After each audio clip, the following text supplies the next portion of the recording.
కాకినాడ జిల్లా తుని నియోజకవర్గంలోని ఎన్ సూరవరం గ్రామంలో కలియుగ ప్రత్యక్ష దైవమైన శ్రీ వెంకటేశ్వర స్వామివారి వార్షిక కళ్యాణం ఘనంగా జరిగింది. ఆలయ ధర్మకర్త కూటమి నాయకులు చింతమనేని అబ్బాయి శివలక్ష్మి దంపతుల ఆధ్వర్యంలో జరిగిన ఈ కళ్యాణ మహోత్సవానికి నియోజకవర్గానికి సంబంధించిన అతిరథ మహానుభావులంతా హాజరయ్యారు.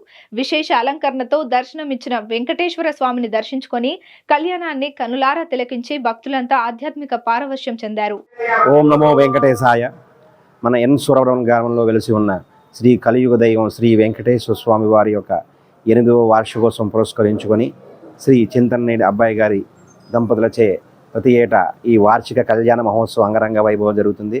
అలాగే గత 7 సంవత్సరాలుగా జరిగింది. ఈరోజు ఇది 8వ సంవత్సరం కూడా అంగరంగ వైభవంగా వేద మంత్రాల నడుమ జరుగుతుంది. స్వామివారికి పంచామృతాలతో అభిషేకము, నారాయణ హోమము, తర్వాత మండపారాధన, స్వామి వేద మంత్రాల నడుమ ఆ స్వామివారికి అమ్మవారికి లక్ష్మీ శ్రీదేవి భూదేవి సమేత శ్రీ వెంకటేశ్వర స్వామి వారికి దివ్య కళ్యాణ మహోత్సవం కూడా జరగనున్నది.